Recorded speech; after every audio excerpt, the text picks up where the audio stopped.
Quiero hablarte de la mejor aplicación para creadores de podcast. Sí, me refiero a Anchor. Te ofrece un servicio completamente gratuito para subir tus archivos y distribuirlos globalmente. Puedes hacerlo desde tu teléfono o computadora. Y sin duda podrás obtener una fuente de ingresos pasivos para mejorar tu economía.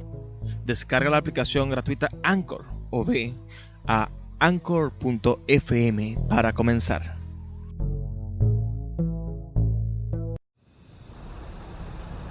Cuando se calma el bullicio de la ciudad y se van apagando las luces de la casa, se enciende la luz del entendimiento. Desde este momento comienza Puerto de Libros, Librería Radiofónica, programa que contiene todos sus elementos tipo A. Puede ser escuchado por niños, niñas y adolescentes sin la supervisión de padres, madres o representantes. Comienza Puerto de Libros, Librería Radiofónica.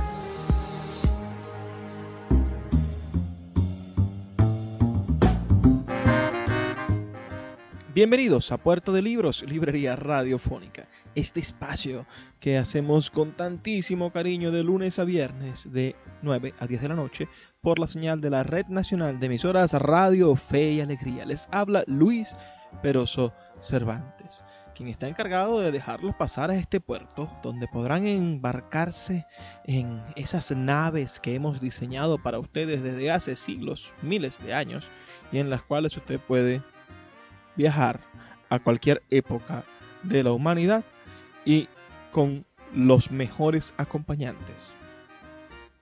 Si no me cree, lo invito a que abra un libro y de esta manera salga de su casa, salga de su entorno y se transporte a lugares místicos, maravillosos, asombrosos, llenos de esa electricidad que produce la alegría del saber, la alegría del tener y la alegría de poder transformar las cosas que lo rodean. Hoy estamos emitiendo nuestro programa número 142. Hemos grabado 142 programas para usted y es verdaderamente un placer poder hacerlo y decirlo. Vamos a comenzar con nuestra sección Páginas Zulianas, donde leeremos un poema de Berti Ríos. Luego tendremos en nuestra sección Cada día un libro, el hermosísimo poema Flor de Juan Antonio Pérez Bonalde. Y finalmente nos vamos a ir a otra parte del mundo, nos vamos a México a escuchar una entrevista de Juan Rulfo. Realmente vamos a ver una entrevista que fue transmitida por la televisora española. Así que nos vamos a ir a España para hablar de un autor mexicano. Espero que el menú de esta noche sea de su completo agrado. Se sientan a gusto con los libros que vamos a estar recomendando y puedan ustedes regalarnos su favor con un mensajito de texto. Envíennos un mensaje de texto diciéndonos que están en sintonía, dándonos ese necesario espaldarazo. Saber que están ustedes allí nos motiva todos los días a continuar haciendo este programa. Así que envíenos un mensajito de texto al 0424 672 3597 0424 672 3597 o escríbenos a nuestras redes sociales @librería radio en Twitter y en Instagram, que son nuestras redes sociales para hacer más cortito el espacio que recorren las ondas de radio para llegar a su alma, a su corazón, a su mente y estrecharnos, porque la idea es exactamente eso, podernos abrazar con los libros y con el conocimiento. Muy a pesar del coronavirus, muy a pesar de la cuarentena, nosotros queremos abrazarnos a ustedes. Y al abrazarnos, liberarle las ataduras que lo mantienen preso en la ignominia, digo yo, en la cuestión de no tener nombre, en ese espacio en el cual no tenemos libros, no tenemos conocimiento y a veces no encontramos la salida a problemas que ya otros hombres, que otras mujeres, que otros seres humanos han tenido.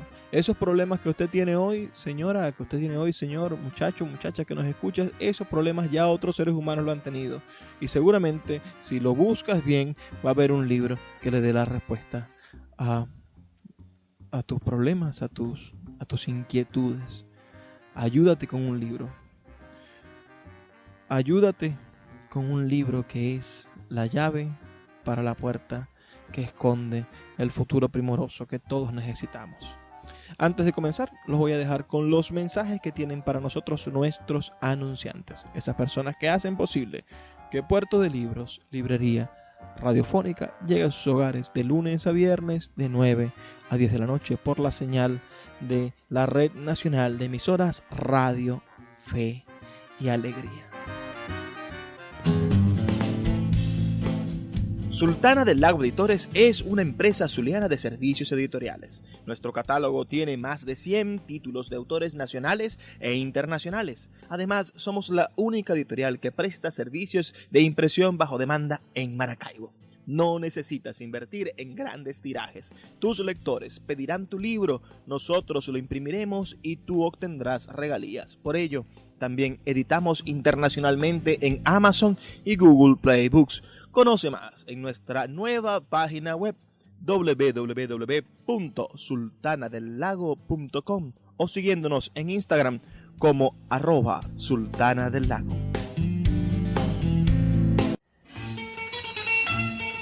Páginas zulianas en Puerto de Libros, librería radiofónica, por Radio Fe y Alegría, con todas las voces.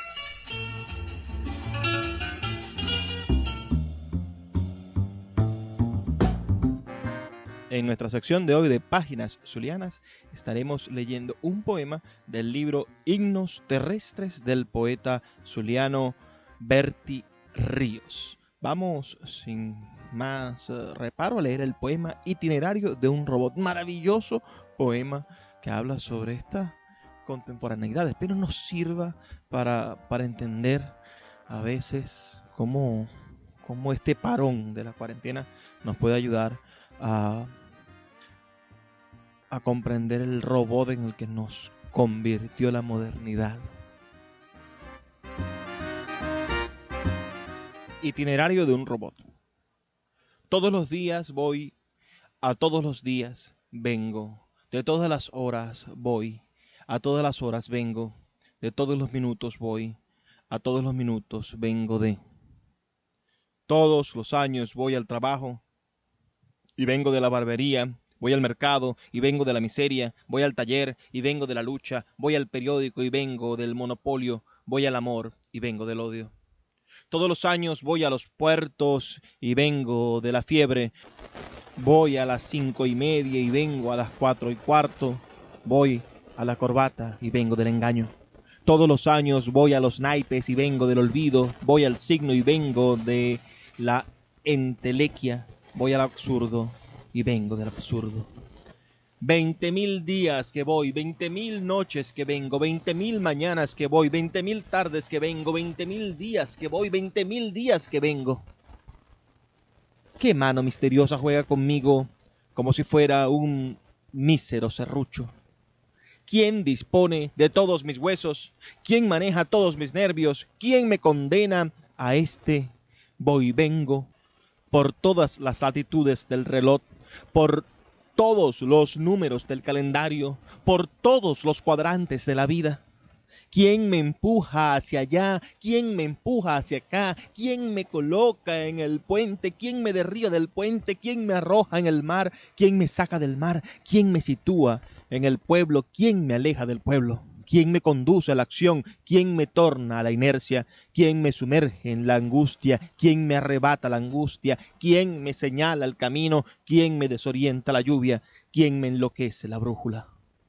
Llegará por fin la hora en que no me alcancen los años para seguir yendo y viniendo, para seguir como un loco por la sangre, cumpliendo desesperado este fin de semana en la tierra.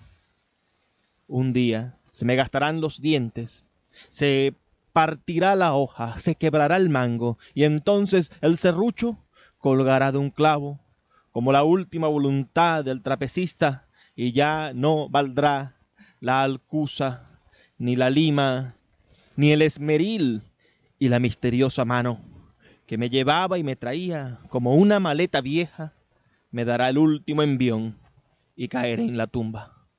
Para entonces vivir por única vez, para vivir verdaderamente por única vez, mi primer destino de hombre.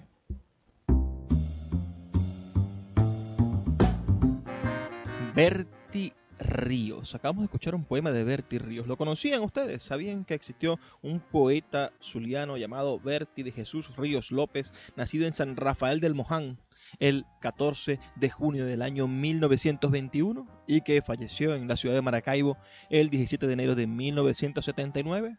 Fue licenciado en periodismo por la Universidad del Zulia y escritor, poeta, narrador, ensayista y crítico. En 1945 inició actividades en la energía eléctrica de Venezuela, donde fue fundador del Sindicato de Empleados y Obreros y desempeñó la Secretaría de Reclamos. En 1948 se inició en el periodismo como jefe de redacción de la revista Maracaibo hasta 1954, al mismo tiempo que dirigía las páginas literarias de Panorama y fundó el grupo literario Cauce. Se trasladó al Diario de Occidente como jefe de información y fue miembro fundador del Círculo Zuliano de Escritores en 1955, así como fundador, propietario y director del semanario Noticias en 1957.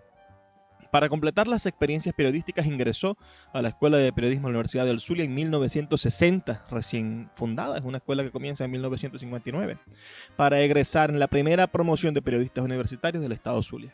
Allí fue delegado estudiantil, redactor, director del periódico La Universidad del Zulia en el periodo 1961-1965 y coordinador de la revista de la Universidad del Zulia entre el 65 y el 78. En 1965 se encargó del Departamento de Extensión de la Dirección de Cultura de la Universidad del Zulia y poco tiempo después fue nombrado director adjunto, cargo que ocupó hasta el momento de su muerte, al mismo tiempo que era presidente de la Caja de Ahorros de Empleados y Obreros de la Universidad del Zulia y presidente fundador de la Asociación de Empleados de la Universidad del Zulia. Además desempeñó múltiples cargos culturales, miembro y presidente de la Sociedad Bolivariana de Venezuela, seccional Zulia, fundador y presidente de la Asociación Venezolana de Escritores, seccional Zulia, individuo de número del Centro Histórico del Zulia, el cual desde 1976 fue la Academia de Historia del Estado Zulia, vigente actualmente, donde ocupó el sillón número 12.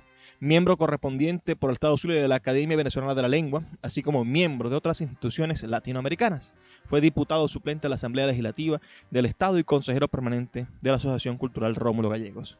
Se le dio su nombre a un grupo escolar estadal en el kilómetro 48 de la carretera Vía Perija. Hay un colegio, Bertie Ríos. Además, uno de los primeros comunistas de nuestra sociedad, muy querido, Bertie Ríos. Este poema implica esas luchas sociales, ese despertar de la conciencia de nuestra identidad frente al capitalismo, frente al uso exacerbado de nuestro tiempo, al desapego hacia la vida humana. Queremos saber tu opinión, envíanos tu opinión, darnos tus ideas acerca de este poema que acabamos de leer, El itinerario de un robot, de Bertie Ríos. Y dinos si antes habías escuchado hablar de este maravilloso poeta zuliano. Haznos llegar tu comentario al 0424-672-3597, 0424-672-3597 y a nuestras redes sociales, @Librería Radio en Twitter y en Instagram. Vamos a hacer una pequeña pausa de 2 minutos y ya volvemos con más de Puerto de Libros, Librería Radiofónica. Puerto de Libros, Librería Radiofónica, tu canal diario para encontrar nuevos libros. Con el poeta Luis Peroso Cervantes. Síguenos en @Librería Radio. Cada día, un libro. Puerto de Libros, Librería Radiofónica. Por Radio Fe y Alegría, con todas las voces.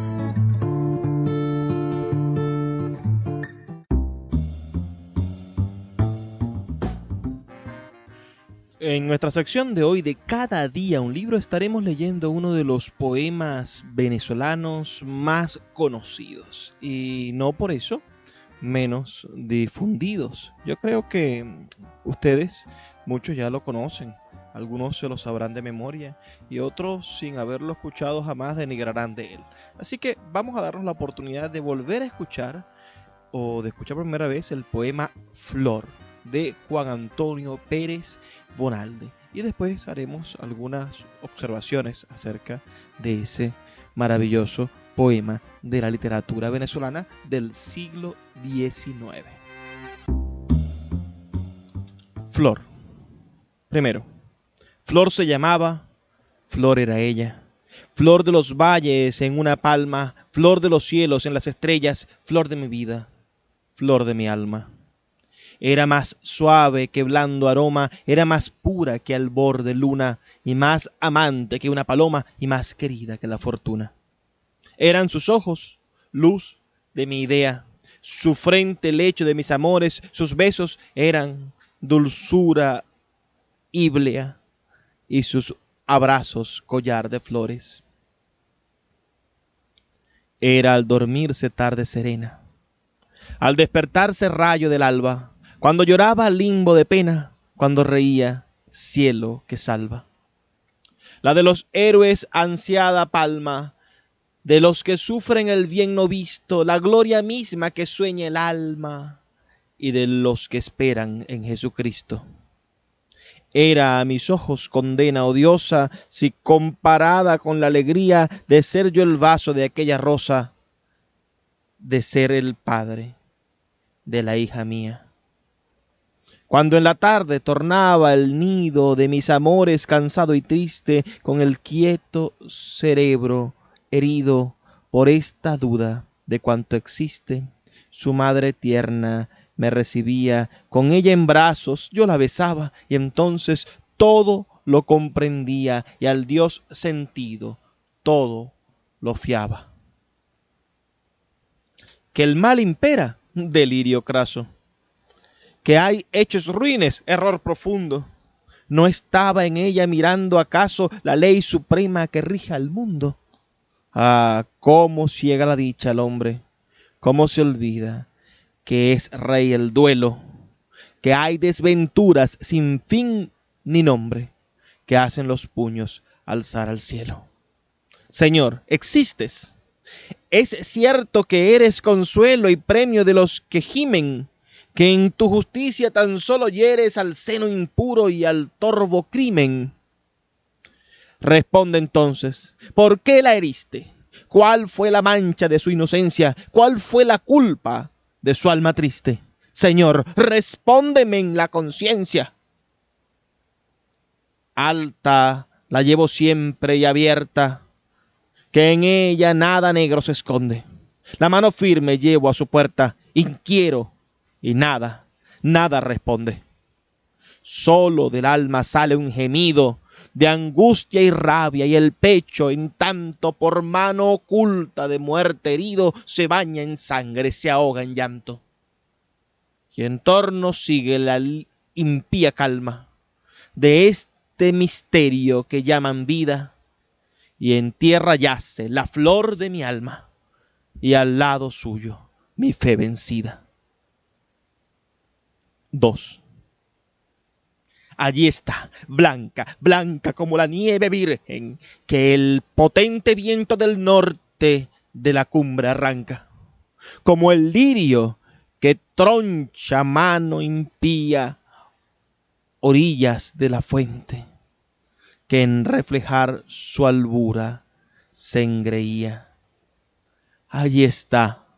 La suave primavera pasó el verano, y la estación poética en la que el ave y las hojas se van. Retornó el cano pálido invierno con su alegre arreo de fiesta y de niños. Y aún la veo y la veré por siempre. Allí está, fría, entre rosas tendida, como ella, blancas y puras, y en botón cortadas a despuntar el día. Ay, en la hora aquella, ¿dónde estaban las hadas protectoras del niño, que no vinieron con la clara estrella de su vara de armiño a tocar la frente a la hija mía, a devolver la luz a aquellos ojos y a arrancar de mi pecho los abrojos de esta inmensa agonía, de este dolor eterno, de esta angustia infinita, fatal, inmensurable, de este mal implacable que deja el alma mustia para siempre jamás, que nada alcanza a mitigar en este mundo incierto? Nada. Ni la esperanza, ni la fe del creyente, ni la ribera nueva, ni el divino puerto donde la barca que las almas lleva habrá de anclar un día. Ni el bálsamo clemente de la grave, inmortal filosofía, ni tú misma, divina poesía, que esta arpa de las lágrimas me entregas para entonar el salmo de mi duelo.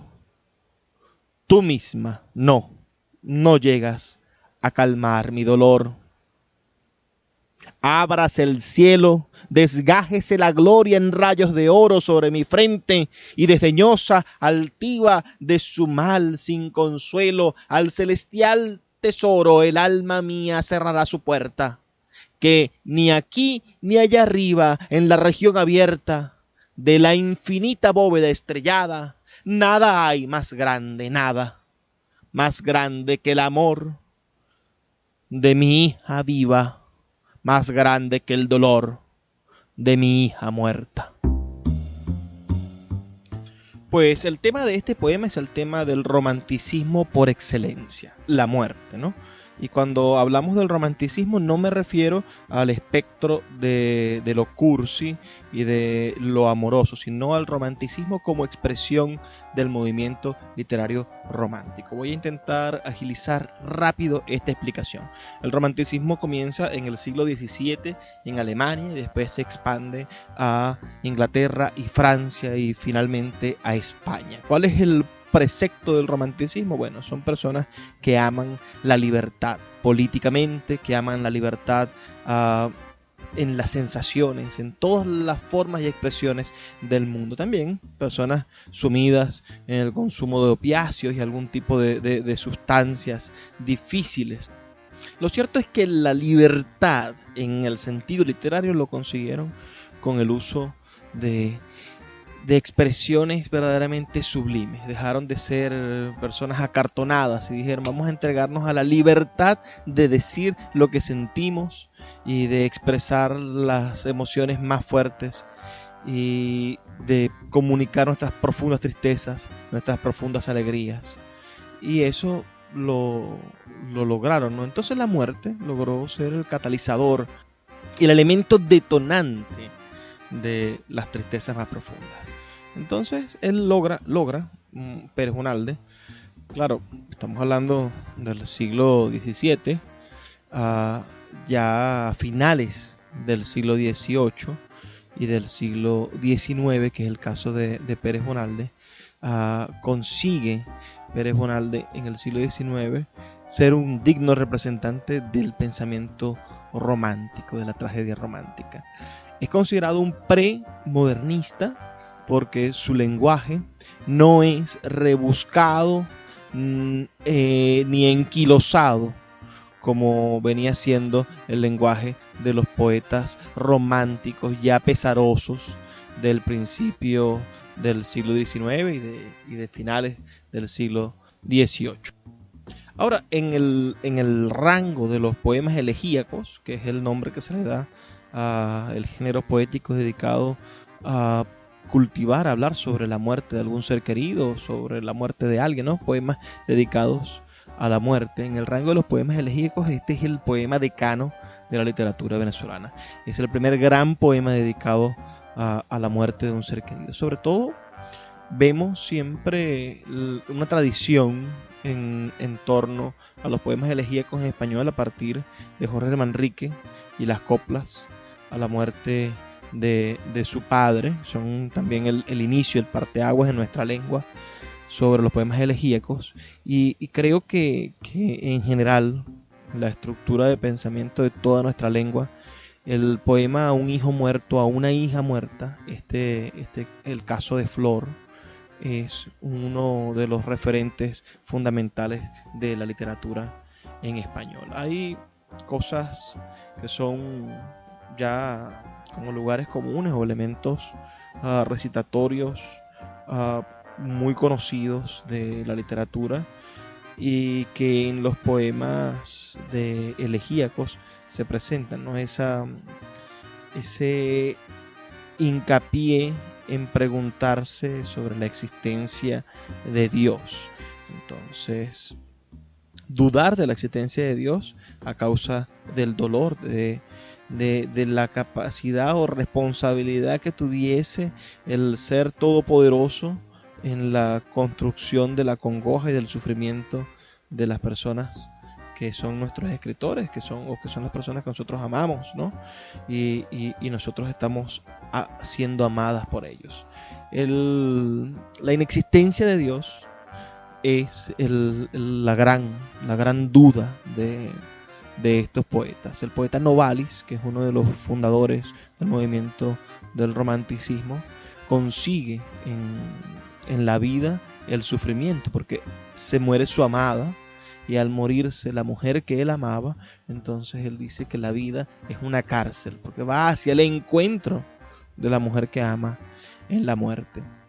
Entonces la manera de innovar, de hacerle una nueva referencia, de crear algo de alguna manera original en ese sentido, ya después de la cosa maravillosa que dice Novalis, ¿no? Es decir, despertar de la vida, de la verdadera muerte que es la vida, el sufrimiento que le hace no estar con su persona amada. Yo creo que lo más innovador es lo que hace Juan Antonio Pérez Bonalde en este poema Flor, donde él se pregunta: el Señor, ¿existes? ¿Es cierto que eres consuelo y premio de los que gimen, de los que en tu justicia tan solo hieres al seno impuro y al torvo crimen? Él le pregunta cuál fue la mancha de su inocencia, cuál fue la culpa de su alma triste, de esta niña que desaparece. La misma pregunta que nos hacemos nosotros cuando vemos a los niños con cáncer, o a los niños con VIH, cuando no entendemos qué sucede en un mundo donde nuestros pequeños mueren de hambre o están desnutridos, o a veces con cosas más sencillas, es decir, cómo podemos sufrir por enfermedades como esta terrible del coronavirus que se está llevando a personas que no quisiéramos que se fueran tan pronto. ¿Qué opinan ustedes? ¿Habían leído antes el poema Flor de Juan Antonio Pérez Bonalde? ¿Qué recuerdo tienen sobre ellos? Cuéntenme sus anécdotas con este bello poema de Juan Antonio Pérez Bonalde. Pueden hacerlo al 0424-672-3597 o en nuestras redes sociales @librería radio en Twitter y en Instagram. Recuerden mi número de teléfono para que estemos en contacto, para que ustedes nos digan que están escuchándonos. El 0424-672-3597. Vamos a hacer una breve pausa y ya volvemos con más de Puerto de Libros, Librería Radiofónica. Síguenos en @Librería Radio.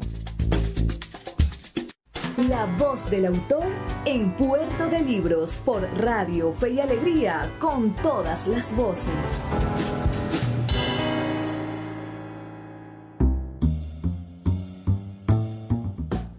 En nuestra sección de hoy de La Voz del Autor estaremos escuchando una entrevista realizada por Televisión Española al escritor Juan Rulfo, en ocasión de haber recibido un importante premio en España. Juan Rulfo nació en 1917 y fue uno de los grandes escritores mexicanos, autor simplemente de 2 obras, de Pedro Páramo, su novela, y El Llano en Llamas, su libro de cuentos. Todos recordarán el inicio de esta novela de Pedro Páramo, ¿no?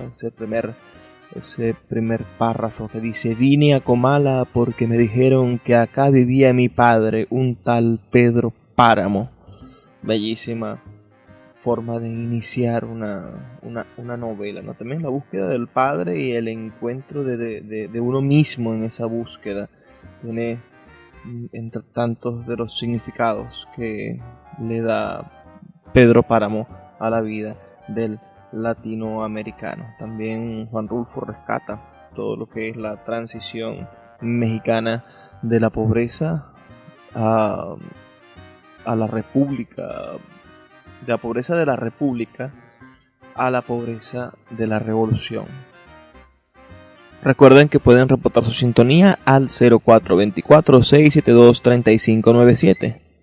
0424-672-3597. También pueden ustedes reportar su sintonía, conversarnos, enviarnos sus comentarios a nuestras redes sociales, @Librería Radio en Twitter y en Instagram. Este es un espacio que hacemos con tantísimo cariño para todos ustedes, todos los días, de lunes a viernes, de 9 a 10 de la noche. Ahora sí, escuchemos al gran Juan Rulfo, este escritor fundamental de las letras latinoamericanas, este padre de una forma de la escritura, y que en esta entrevista, bueno, dice algunas cosas sobre su infancia, sobre la guerra de los cristeros, y habla al final brevemente sobre su posición política y las injusticias de nuestra Latinoamérica. Juan Rulfo, ¿cuántas novelas ha destruido usted? Como he dicho ya al principio, Juan Rulfo es, para los que hayan llegado un poquito tarde al programa, ha recibido este año el premio Príncipe de Asturias de las Letras. Ha escrito solo dos libros en los años 50 y hasta hoy, nada de nada. Pero parece ser que ha destruido muchas novelas. ¿Cuántas ha destruido?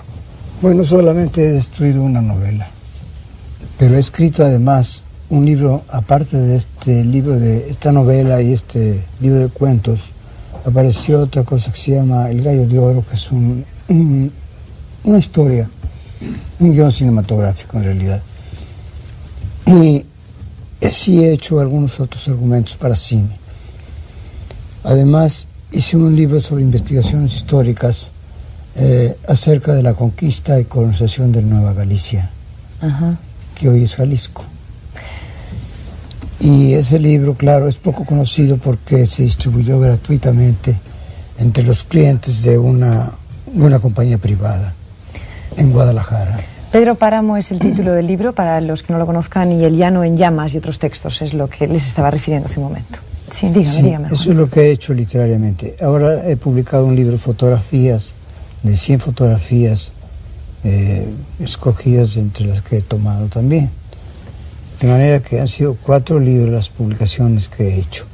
De los destruidos, pues han sido 2 más o menos. ¿Y por qué los destruyó? Eran muy malos. ¿Y lo decidió usted, que eran muy malos? Sí. ¿Y en cambio decidió que Pedro Páramo era bueno? No llegué a esa conclusión, pero lo que pasa es que los editores me lo pidieron como para ver si lo podían publicar, y yo les entregué el borrador. La verdad es que encontrar a un escritor que escribe muy poco, es decir, que va más a la calidad que a la cantidad, hoy en el mundo es muy raro, porque hacemos justo lo contrario, publicar como sea, ¿no? Sí.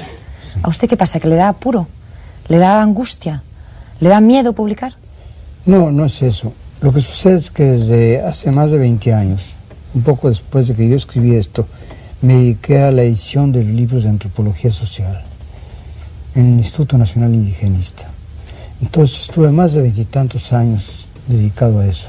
Hemos publicado ahorita más de 235 libros de antropología social, cada uno sobre las 56 comunidades indígenas que tiene el país. Entonces esa labor ha sido bastante ruda, demasiado acelerada, como quien dice, porque no teníamos documentación sobre estas comunidades. No solo se descubrieron algunas que ni se conocía su existencia.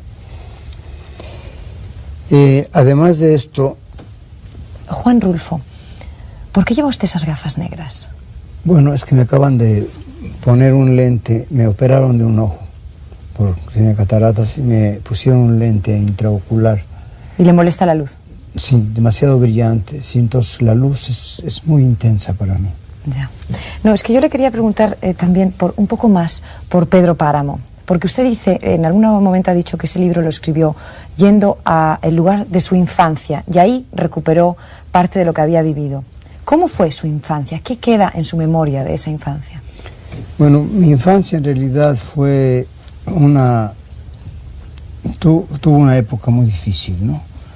Viví la etapa más violenta que siguió después de la Revolución Mexicana, es decir, la cristiada, lo que llamaron la cristiada, la rebelión cristera.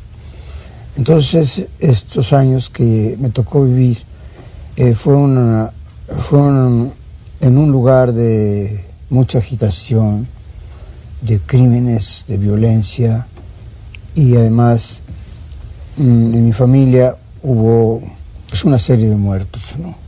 Comenzando por mi padre, que fue asesinado, sus hermanos y todo. Entonces mi casa estaba completamente llena siempre de luto, ¿no? Esa fue mi infancia. Ahora, en realidad, eso nunca lo he tratado yo en ninguna de las obras, porque jamás he publicado autobiografía. No hay nada autobiográfico en nada de lo que he escrito. También ha dicho alguna vez que en aquella época agarró usted una depresión que no ha soltado hasta hoy. Bueno, es que debido a la que quedé huérfano, pasé a un orfanatorio en Guadalajara, y en aquella época pues, los orfanatorios eran en realidad casas de corrección, eran correccionales.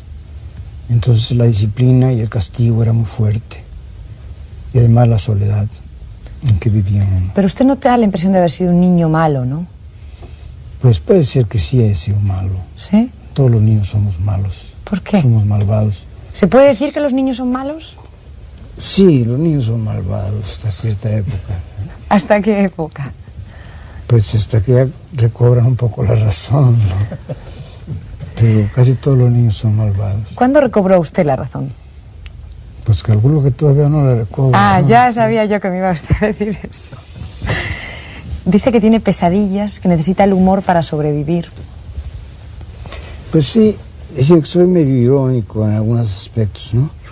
Pero tal vez no es una autodefensa, sino que tengo cierto sentido del humor, ¿no? Importantísimo.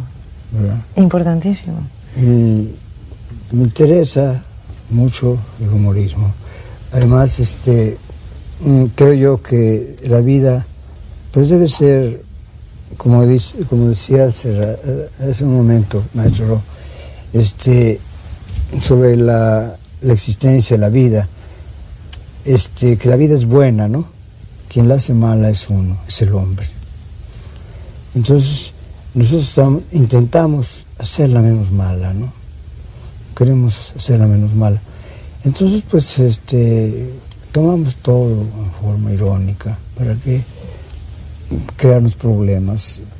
Usted tiene que estar contento en todo caso, porque de su obra Pedro Páramo se han dicho cosas magníficas, quizá las cosas más bonitas que se pueden decir de una novela. Por ejemplo, señores, para que ustedes hagan una idea, Saladrigas, que es un escritor catalán que hace crítica de libros muchas veces aquí en La Vanguardia en Barcelona, ha dicho: Rulfo no puede escribir nada mejor que Pedro Páramo. Y por lo tanto se abren para él de par en par las puertas del silencio, por eso no hay nada más publicado. ¿Qué siente usted cuando oye decir todo eso? Como si mira atrás como si fuera para otra persona. ¿O se lo cree? Bueno, yo creo en el silencio. Una obra la literatura tiene tiempos muertos, que le llaman. Esos tiempos muertos se pueden convertir en tiempos de silencio. En lugar de lucubrar, de hacer divagaciones, de hacer ensayos, de introducir su propia filosofía de la vida, que es muy característico en la novela, yo he intentado eliminar esos aspectos, entonces he dejado que los personajes actúen por sí mismos. El autor se trata totalmente de zafar de la obra.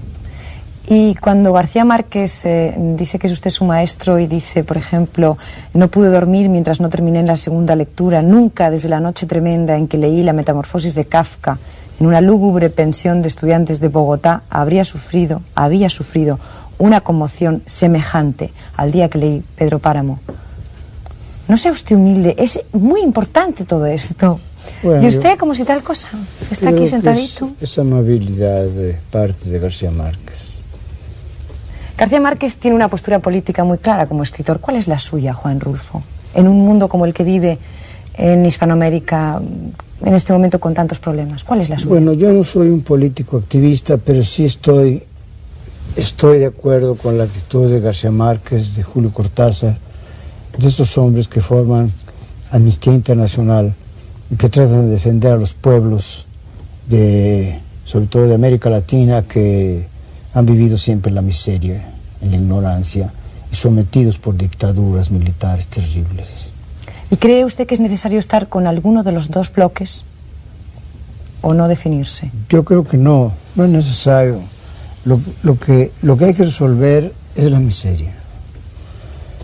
Y para eso ninguno de los dos bloques es esencial. Es esencial en el aspecto de que ellos interfieren dentro de estos países que tratan de buscar su propia identidad y tratan de buscar un medio de vida adecuado a sus propias circunstancias, ¿no? Los países de América Latina todos tienen una característica en común. Tienen la misma historia, el mismo momento de liberación que lo tuvieron con Bolívar, y actualmente tienen los mismos problemas de injusticia, de miseria, que eso es contra lo que luchan ellos, estos pueblos. El poeta Luis Peroso Cervantes le acompaña en Puerto de Libros, Librería Radiofónica, por Radio Fe y Alegría, con todas las voces.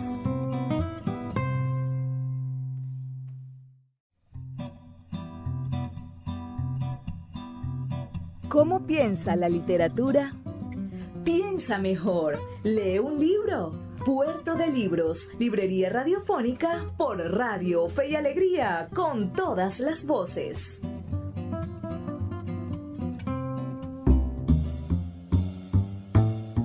Llegamos así a nuestra última sección. ¿Cómo piensa la literatura? Piensa mejor. Porque siempre se puede pensar mejor cuando se tiene un libro cerca. Los libros son como talismanes para el buen pensamiento. Hoy tuvimos un programa bastante variado. Escuchamos a Juan Antonio Pérez Bonalde y su poema Flor. ¿Cuántas personas lo conocían este poema? Este es uno de los poemas más conocidos de nuestra literatura. También tuvimos a un poeta zuliano que de seguro ustedes no conocían, que era el gran Berti Ríos, olvidado también en el Zulia, un hombre que hizo mucho por la promoción cultural, pero bueno, nuestra cultura nacional es un poco ingrata con las personas que han dedicado su vida a nosotros, a hacernos inmortales desde la cultura. Y finalmente acabamos de escuchar a Juan Rulfo con todas esas observaciones maravillosas, sobre todo esas ideas de Juan Rulfo sobre la desigualdad en Latinoamérica. Habrá que pensar como Juan Rulfo también y no marcarse ideológicamente, no decir, bueno, yo no soy de este y tal partido, sino decir, yo soy solamente un escritor y estoy del lado de los pobres. Yo estoy del lado de los pobres, ciertamente, y Fe y Alegría está del lado de los pobres. Y usted, señor y señora que nos escucha, tiene que estar de nuestro lado defendiendo a los pobres, defendiendo a los que padecen la desigualdad.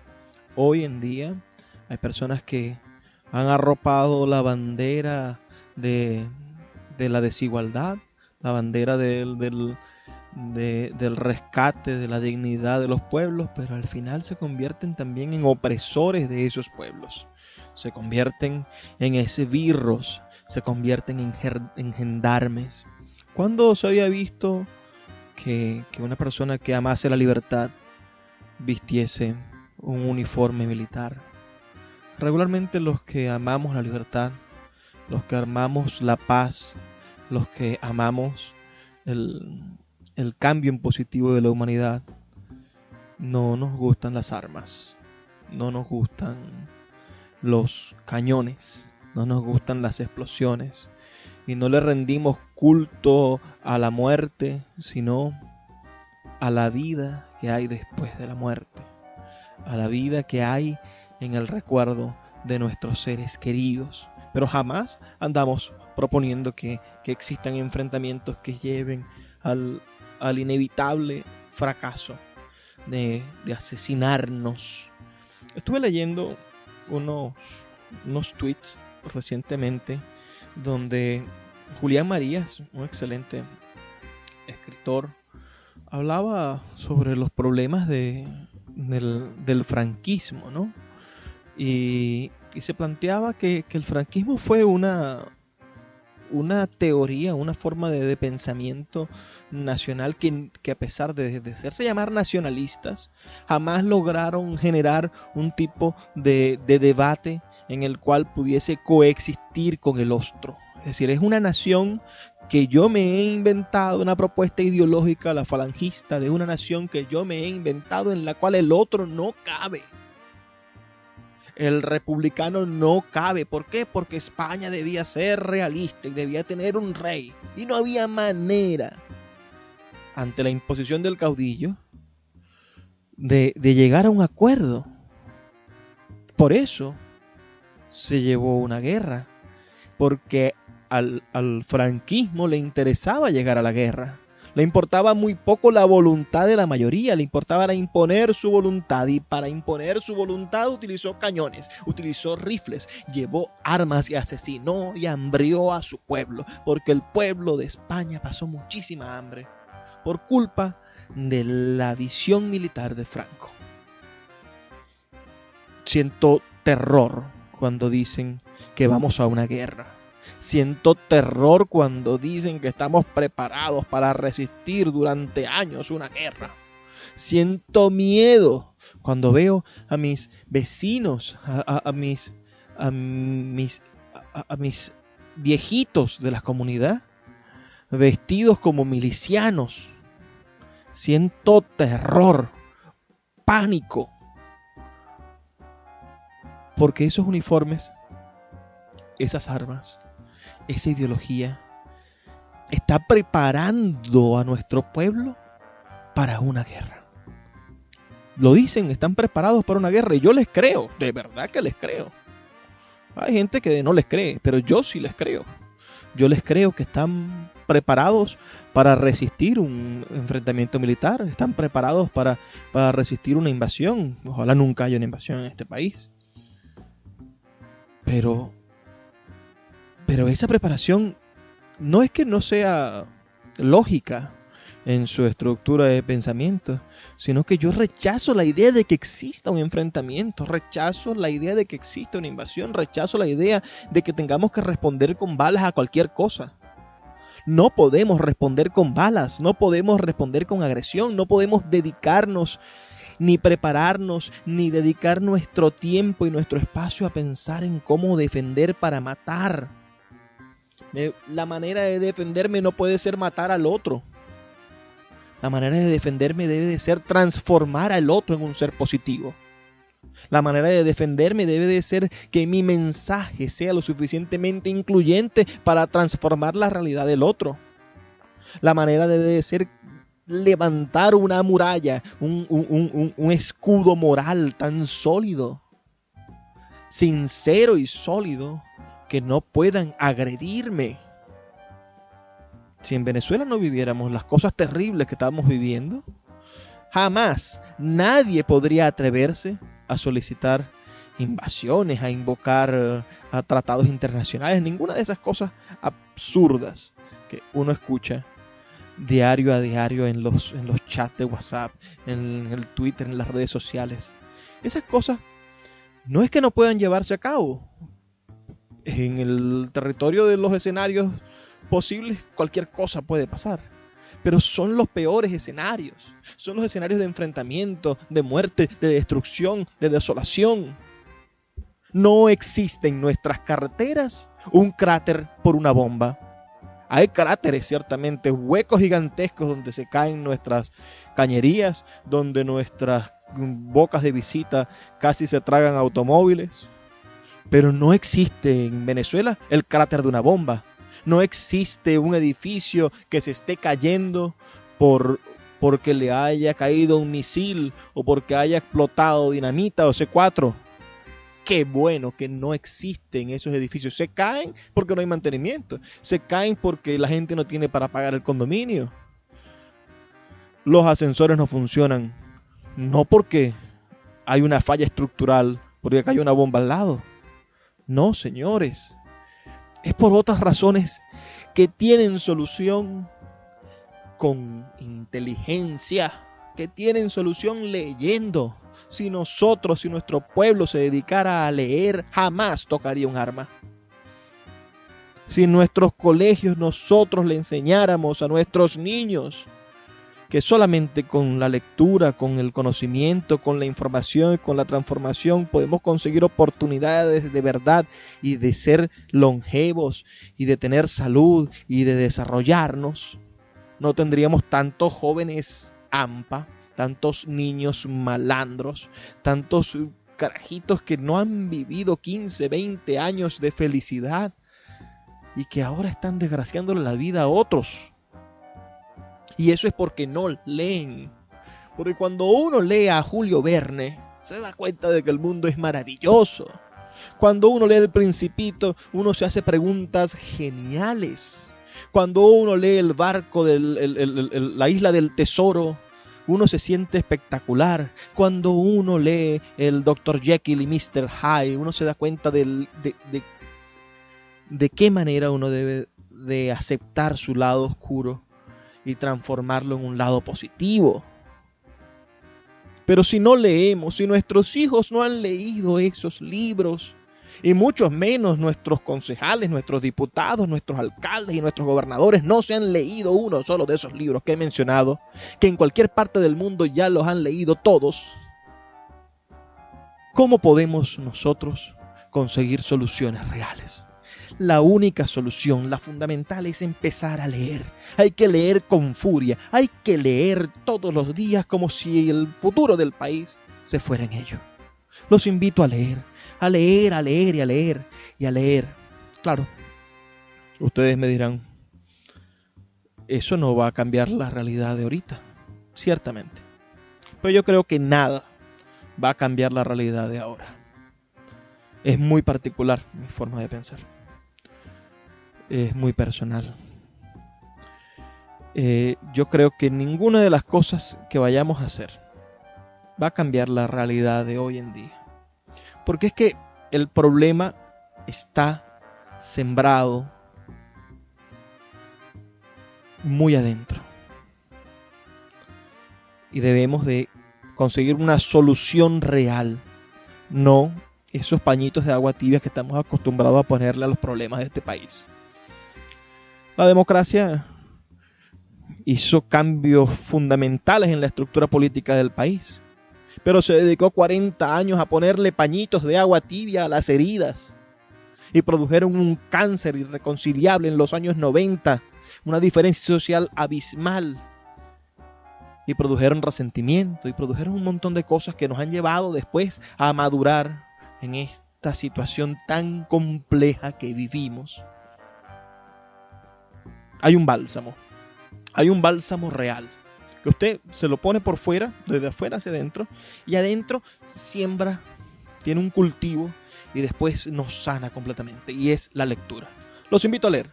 Leamos para ser libres, leamos para abrir la puerta del futuro. ¿Qué opinan de lo que acabo de decir? Escriban un mensaje de texto al 0424-672-3597, 0424-672-3597, o en nuestras redes sociales, @librería radio en Twitter y en Instagram. Ya me toca despedirme. Aún así, damas y caballeros, les dejo este mensaje. Por favor, sean felices, lean poesía. Sultana del Lago Editores es una empresa zuliana de servicios editoriales. Nuestro catálogo tiene más de 100 títulos de autores nacionales e internacionales. Además, somos la única editorial que presta servicios de impresión bajo demanda en Maracaibo. No necesitas invertir en grandes tirajes. Tus lectores pedirán tu libro, nosotros lo imprimiremos y tú obtendrás regalías. Por ello, también editamos internacionalmente en Amazon y Google Play Books. Conoce más en nuestra nueva página web www.sultanadelago.com o siguiéndonos en Instagram como @sultanadelago.